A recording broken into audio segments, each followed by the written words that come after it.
Ladies, gentlemen out there, welcome to a brand new news roundup. Today, we have a bunch of topics to go over. I want to go over initially some Flash TV spots because one of them has some badass Michael Keaton Batman footage. But as we go throughout this news roundup, there's some other very interesting stories coming out of Guardians of the Galaxy and that of Superman Legacy. So we have James Gunn talking about how a cast member could be appearing or will be appearing in Superman Legacy. We also have to talk about Bradley Cooper possibly joining the DCU, of which I have a lot of thoughts about that one. Also, Krypto, the super dog.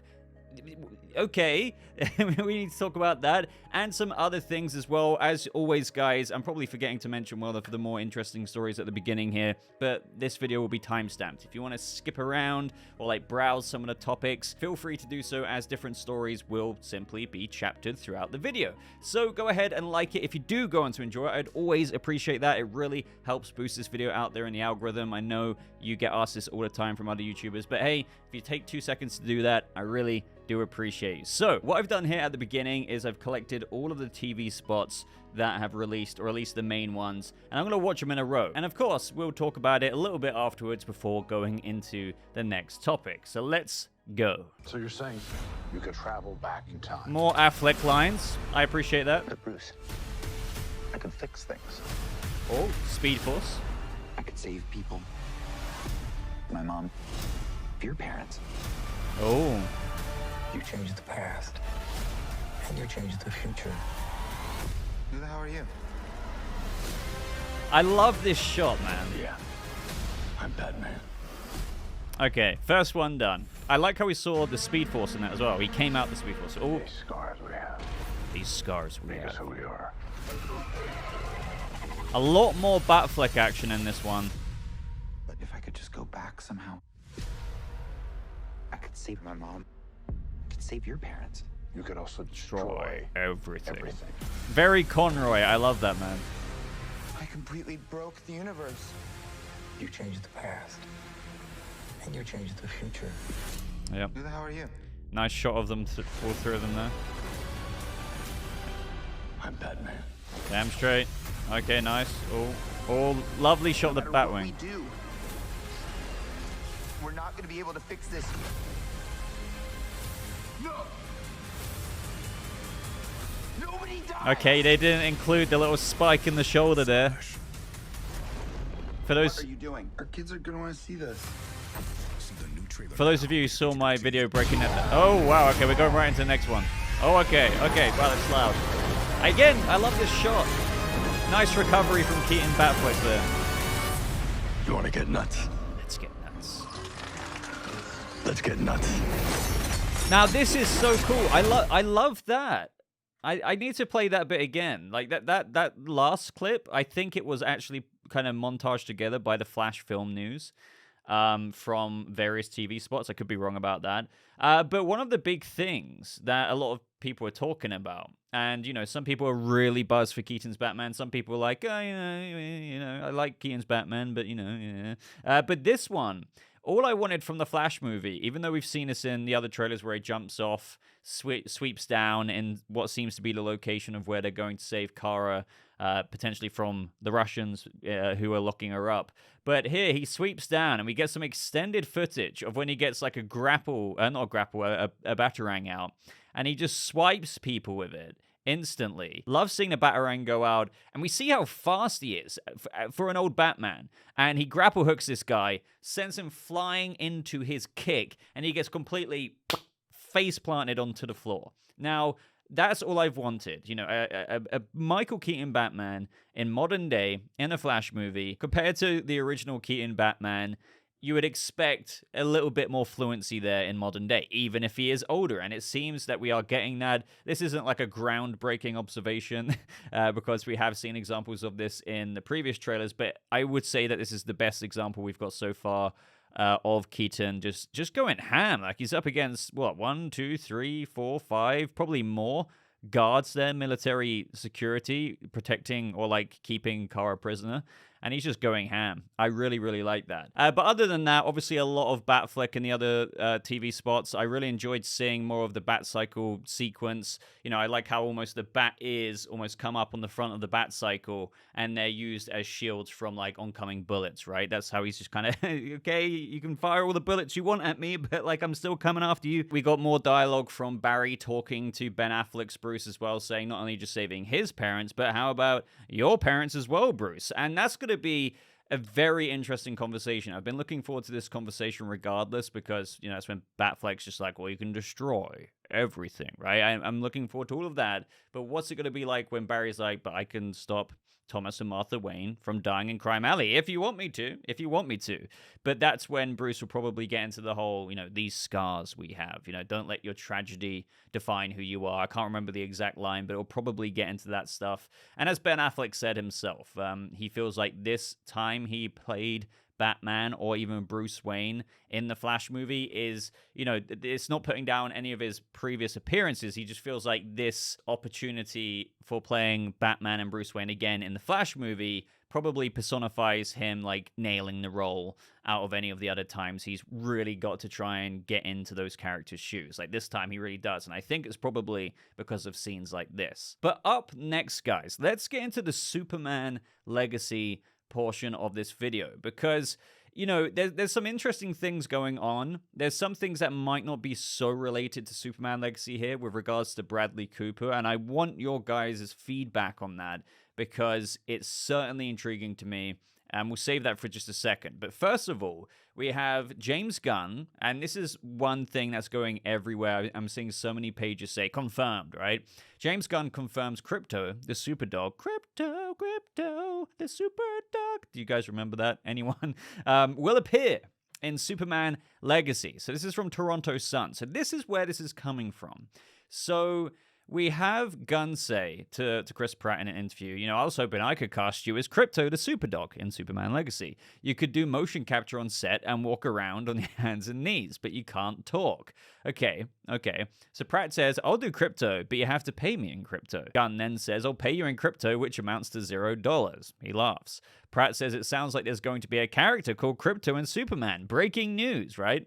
And then that's when the interviewer says, that's a scoop for me. And he says, well, Gunn then says, it is a scoop, I guess. And then Pratt says, way to go, you're fired, back to Marvel. Kind of obviously joking about the fact that in this little interview where they're joking around, he gave away that Krypto the Superdog will be in Superman Legacy. Now, as a result of this, a lot of people are saying it's 100% confirmed. I want to be a bit skeptical and say just because they're joking about it doesn't necessarily mean it's absolutely confirmed. But I will say that I do lean more on the side of, as per kind of what you're reading here, that Krypto will be in Superman Legacy. But the reason why I wanted to talk about this is I think people were thinking it's going to be something much bigger, potentially, than what it will be. Because, of course, with James Gunn, and if you've seen Guardians of the Galaxy 3 or any of the movies, you know that he does absolutely a fantastic job when it comes to animals, right? And I think people are like, okay, so Krypto is going to be able to talk, you know, actually, and do all of these things that Krypto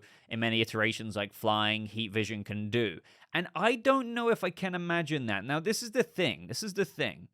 This Superman movie, I've got a lot of, you know, expectations in terms of like, you know, and expectations, I'm not talking about the unhealthy expectations where if, oh, Lex Luthor doesn't turn up in this way, oh, I'm going to hate the movie. Not like that. I just mean like in how James Gunn puts a lot of heart in his movies. I don't think people quite realize how much heart is going to be in this Superman movie and how he can apply that to Kal-El Clark / Superman. Like that's what I'm really hyped for. But can I imagine a talking dog? Not necessarily. So, like, I think that Krypto will be in it, but he could just be Clark's dog, and it might not go beyond that. But, like, Krypto can build up and build up and build up, maybe throughout the movie or even movies. I mean, this is the DCU. They've got Chapter 1, Chapter 2, 10-year plan. I don't want to get too deep into this because it feels like I'm doing a proper dissection on, like, a little joke in an interview. But, yeah, I wouldn't be surprised if Krypto is in the movie, but I can't imagine, you know, this, like...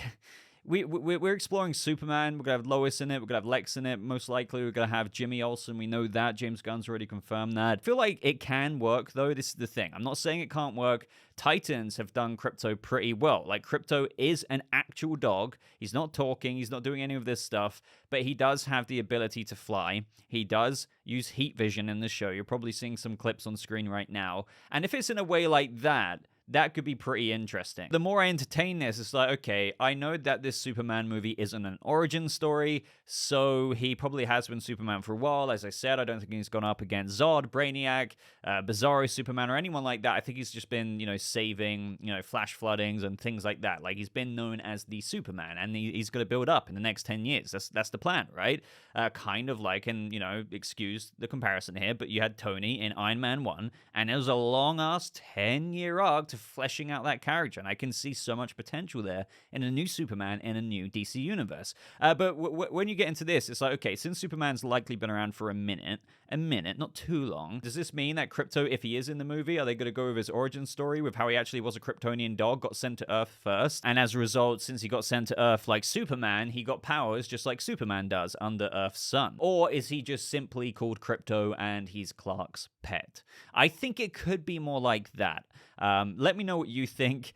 This has been far too long, I think, for a breakdown in that of a jokey interview. Now, that's not me saying because it was jokey, none of it's true. We could have Krypto. I do think a very kind of James Gunn type Krypto could work. And what I mean by that is like in a similar vein to the Guardians movies, or do you think it'll be a bit more low-key? This is the second option where it's not a talking dog or anything like that, but has Kryptonian powers and actually came from Krypton, was Kal-El's pet on Krypton? Or do you think it's just simply Clark's dog and it'll be a cute thing like that throughout the movie where there's no superpowers, still called Krypto, that kind of thing? And that would be pretty awesome. I would like that Clark in his everyday life. He's Superman. He might know Lois. Lois doesn't know he's Superman yet, maybe, but he's got a dog called Krypto. And they're like, that kind of sounds like kryptonite.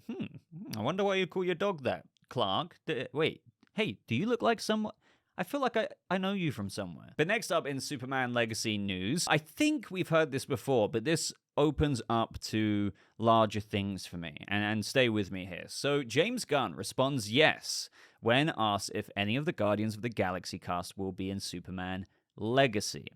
And so that means one of the Guardians of the Galaxy cast members, or maybe multiple, probably one or two, will be in the movie. Now, this leads me to think, okay, who?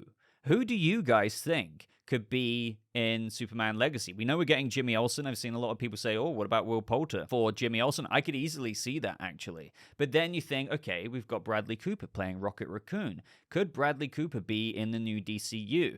And this is where things bleed out into a bigger thing. So I don't want to get carried away here, but I really, and I haven't done my cast video yet, fan casting, and I will get around to that eventually, I'm sorry. But what I will give you a preview of is that I would absolutely love Bradley Cooper in James Gunn's new DC universe. I think he's a phenomenal actor, amazing range. But here's the thing. In an interview, let me get my headphones here so we can quickly give it a little listen from Entertainment Tonight. I want to play a clip that some people are like putting out there online saying, oh no, he didn't say that. This quote's been completely Frankensteined. He clearly says he's not interested. No, he doesn't say that. Let's briefly watch a little bit of the clip. And again, full credit to Entertainment Tonight here. I go wherever James tells me. Yeah. So he says, I go wherever James tells me.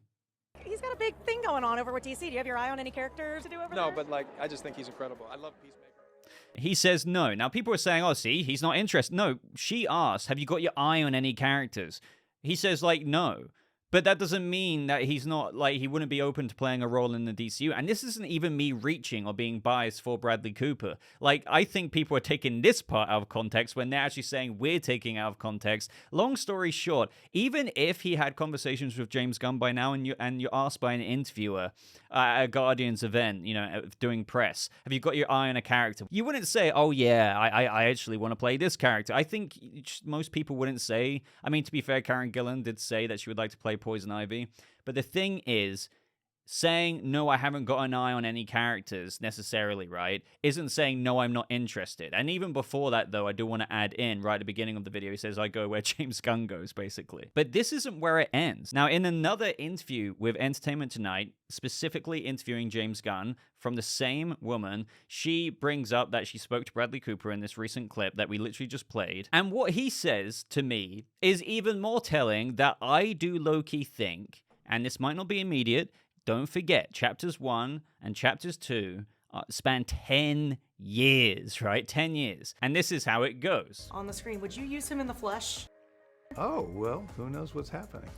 I'm just going to pause it there. He's like, you know, would you use him in the flesh? Like, after having played the clip that we just played, like, she overlays it on the screen. It's like, would you use him in the flesh? And he's literally like, oh, well, you know, well, who knows what's happening? He's literally, like, playing with his eyes a little bit. And I don't, look, I'm not one of those people who wants to read too deep into something, but I mean, did you, he just said that. And I feel like there's something more to it. And then he goes on to say, Okay. I love Bradley. you know, okay, I love Bradley. You know, oh, well, who knows what's happening? I love Bradley. I think Bradley Cooper is in talks. I don't know if the role is final. I don't know if they're even far into it. I think I'm just getting a bit overexcited because I do think that he will be involved in some way or another. Or at least they're trying to work that out. And I think James Gunn's response here to her talking about the interview that we went over in the first place, oh, well, who knows what's happening? Now, of course, none of that could be true, and even with James Gunn's kind of little timid, like, oh, well, who knows what's happening response, that could still be to, like, I don't know, entertain the idea of it, right? But I'm optimistic. And the reason why I would love Bradley Cooper in the DCU is because, and, you know, going off of like how he's even said DCU, or should I say Guardians cast members will be in the DCU and also in Superman Legacy. He could be one of the candidates, obviously. I do think when you watch the full interview with Bradley Cooper there, he's playing a bit coy as well. He also said, I go wherever James Gunn goes. He doesn't necessarily have an eye on a character right now, but that response, as I've already gone over, doesn't actually mean what some people are saying. Like, some people are saying, oh, that means he's not interested. No. Like, how? What?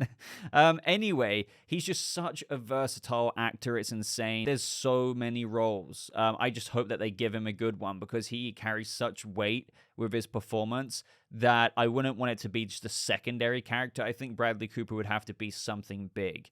And that's something to entertain as well. Like, if thinking about a DCU character, first of all, let me know in the comments, who do you think he could play if it was Superman Legacy? But if it's not Superman Legacy, and considering his casting could be announced in 5 years from now, in Chapter 2 of the DCU, who could he be in another movie? All right, so second to last story here. I just wanted to talk about something that, you know, I think with James Gunn these days, a lot of people like to clown on the fact that he's the head of DC Studios. And one of the biggest things people like to clown on is that Jennifer Holland, James Gunn's wife, is being used in some of his projects. Now, I say this as, you know, non-shilly as I possibly can, because I know I'm going to get people saying, oh, but of course Bobby would say this. You're riding James Gunn, right? No.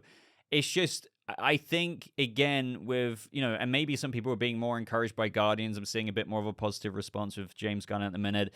But a lot of people are just like, oh my God, James Gunn's wife here, James Gunn's wife here, Jennifer Holland in this, Jennifer Holland in that. But as Boss Logic said here, and James Gunn even replied to this, which is why I'm bringing it up, even though I've wanted to talk about it for a little while, people get mad seeing James Gunn having returning actors in his movies. The thing I love about Adam Sandler movies is his returning actors, his friends.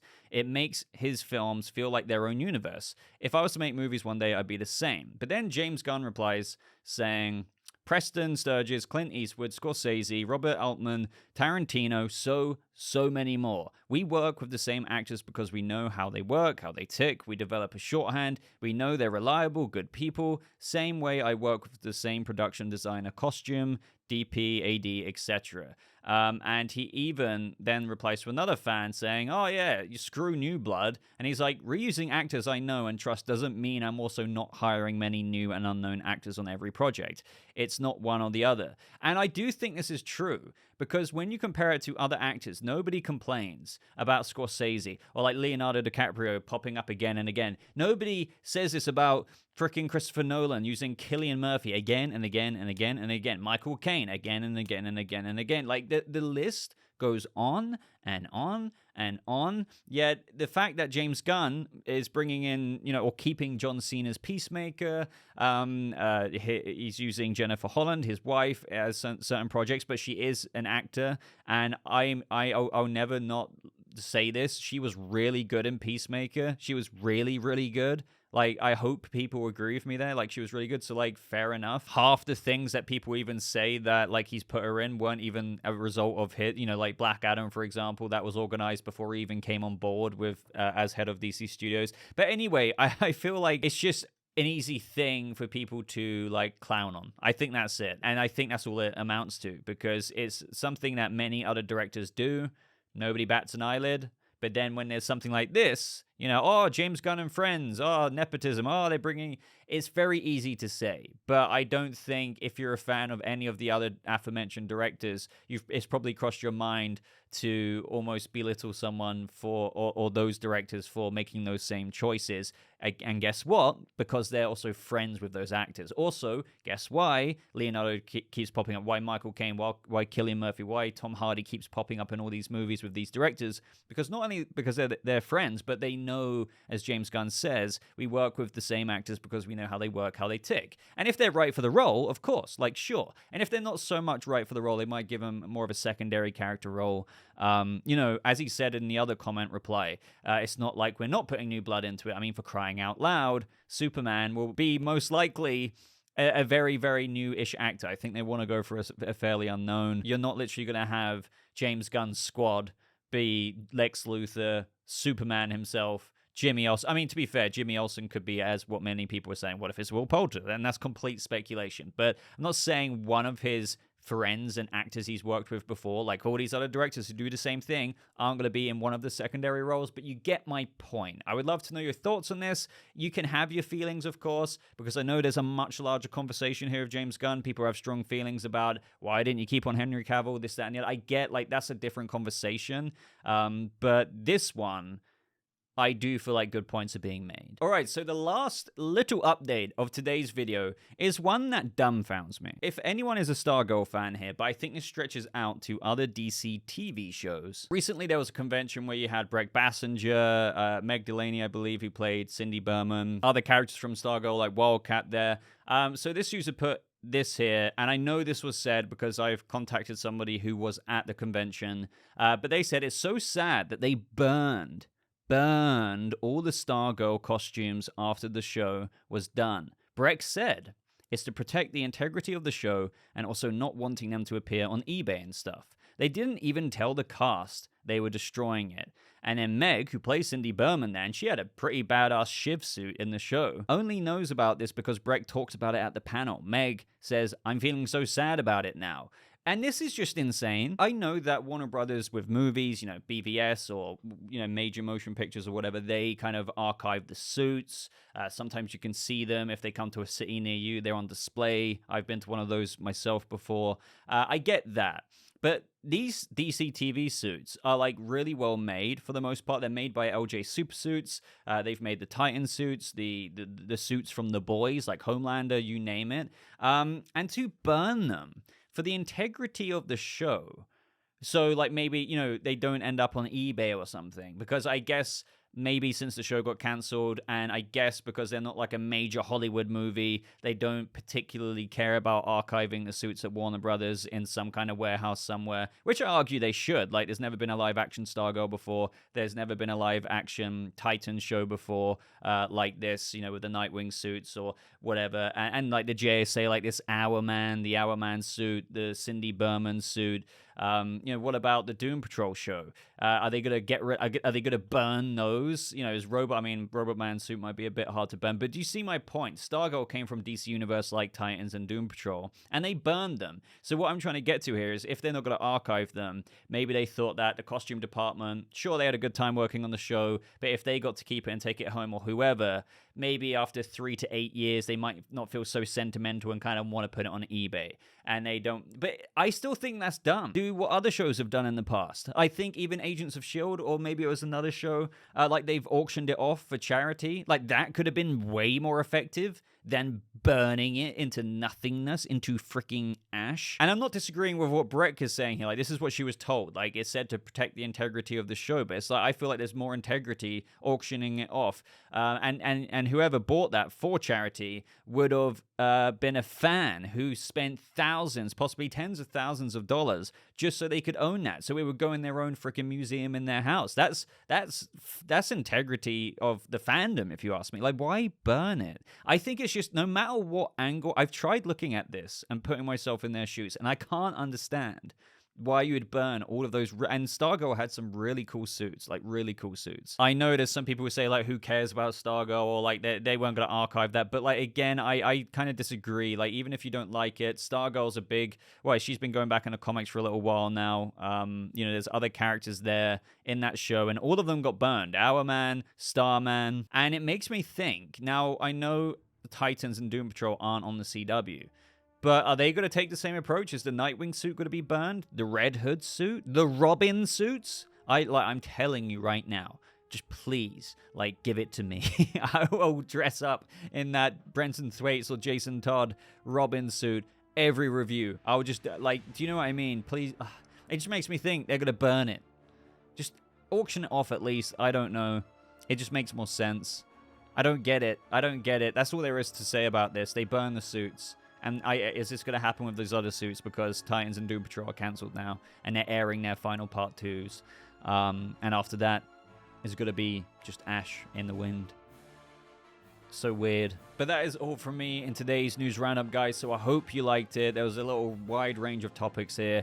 If you got to this point in the video, I would really appreciate a like. I know I've already asked you, but if you've forgotten, double check, hit it on your phone, hit it on your freaking laptop, whatever you're watching on. I would greatly appreciate that. If you're brand new here and you're interested in more news and reviews and breakdowns and all kinds of videos, do subscribe to the channel. If you've also got this far, check out my Guardians of the Galaxy spoiler-free and spoiler review that I uploaded the other day. The first 11-12 minutes are spoiler-free. It is very clearly timestamped, so don't worry about being spoiled if you haven't got a chance to see the movie yet. But guys, I'm going to love you and leave you. So once again, thank you so much for watching. I hope you all have a lovely rest of your day, and I'll see you fellow people of the DC Universe in the next video. Goodbye.